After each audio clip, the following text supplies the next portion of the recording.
I'm sitting here with Sarah Ehlers. Sarah Ehlers was in our program a while back and went through many problems. Ended up going through the judicial system, where the judicial system was able to help her come into an actual program. And so, Sarah, thank you very much for meeting with us today. The reason that we really wanted you to talk to us is because you went through some major problems in your life. And I want you just to talk a little bit about those problems that you had earlier in life. Do you think that your family was functional? And then let's talk about that a little bit and what led you to go into these other things. Well, I think a lot of things that it had to do with it was hard times in school, like girls and wanting to fit in with the crowd. And I don't know, I kind of thought that if I was skinnier, maybe certain people would like me, and I don't know, it. And so, wanting to be thinner, what did you start to do at that particular point? Well, I was in soccer and in swim team, and I would go to soccer practice like an hour early, go to swim practice an hour early, and run, or swim. And I got obsessed with it, really obsessed with swimming or running and not eating. Mm-hmm. And I noticed on TV, like the thin models and stuff, runway models, I thought that was how you had to look. And so I decided to stop eating, and then that ran into bulimia. Talk to me a little bit about bulimia. Do you think there's a lot of people out there that have a problem with bulimia? Oh, yeah, I think there is. Do you think that a lot of those people also use or abuse drugs or alcohol? Well, yeah, I think that I've met a lot of people that have had anorexia or bulimia, and they trade. They go from having the eating disorder to finding a drug, meth, that takes over, so then you don't have to be that way no more. Is that what you also did? I did. I went to meth because I knew that it made you really thin, and that took over the bulimia and stuff. I just switched out the eating disorder for the drugs. Which was a bad choice. We have photographs that was taken of you when you were really bulimic. What did you think of those photographs? Talk about those photographs a little bit. Did you think that you looked really good in those photographs? Oh, I thought I was still fat in those pictures. And now that I look at them today, I'm like, wow, it kind of makes me sad, but I still thought I was fat. And I think that's a hard thing, because a lot of girls that are going through that, they have distorted image. They see themselves as being something that they're not. Okay. So girls look at themselves and they're like 70 pounds ready to die, but they see themselves as being still fat. Mm-hmm. How much did you weigh at that point?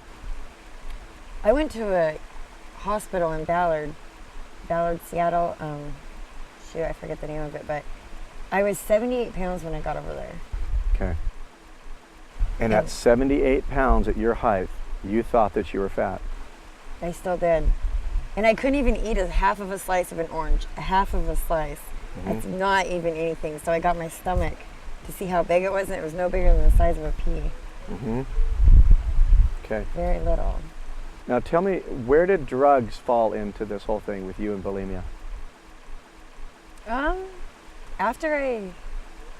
While I still had my eating disorder, I started drinking a lot, and then I gained some weight, and I liked it because I tried it once, and it made me feel like I was invisible, like I could do anything. Everybody liked me. I was more talkative, and from there, all I did was try it once, and I was done. I went back for more. You felt like you were invincible when you had the drug. Oh, I did. Like you could do anything. Mm-hmm. Was alcohol one of the first things that you started getting into even before methamphetamine? Oh, yeah.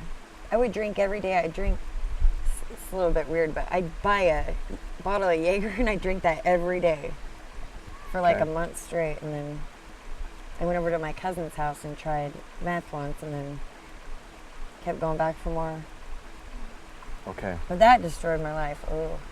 How did you end up in a faith-based facility? Thanks to Pastor Tim. Outside of Pastor Tim, what did the courts do? How did all that come to pass?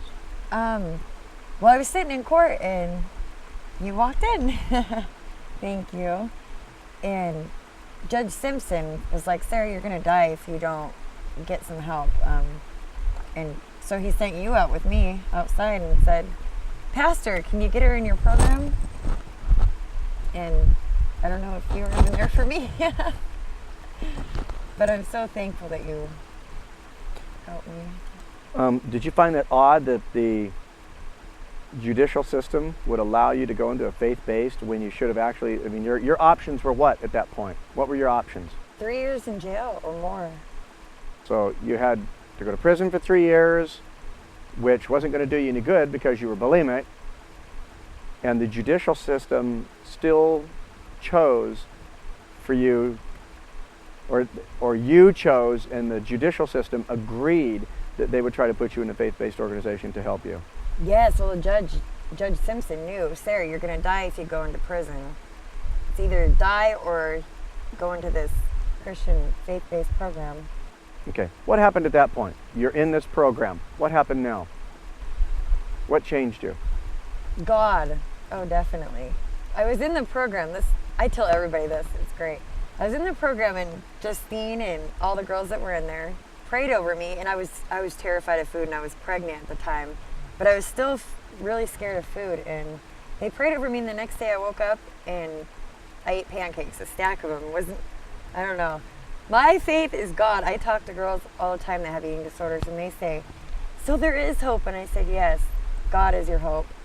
So you just woke up one morning and decided you're going to eat a bunch of pancakes, which fill you, I mean, like puff you? I did. But it wasn't, it was still hard, but, with God, I think you could get through anything. Okay. Do you have any children? I have 2. And how is your situation right now? How are you doing now? I'm doing good now. You're working, full-time job? Working full-time job. Love God. Love my kids. And yeah, I have an 8-month-old and a 2-year-old. Are you bulimic anymore at all?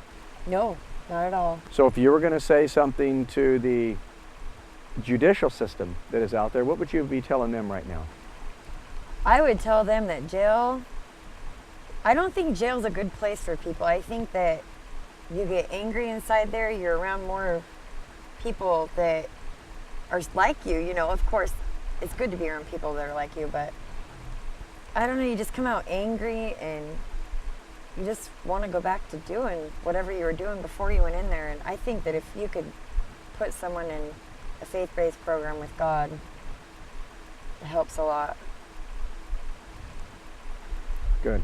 And if you were going to talk to the people out there that are using or abusing and they're bulimic at this point because of their mindset, whatever brought them to that point, what would you be telling them?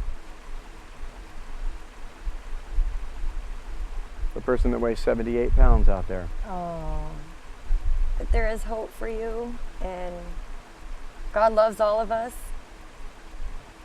And I pray that, you can find God in your life and people that love you and will support you and help you through it. Amen.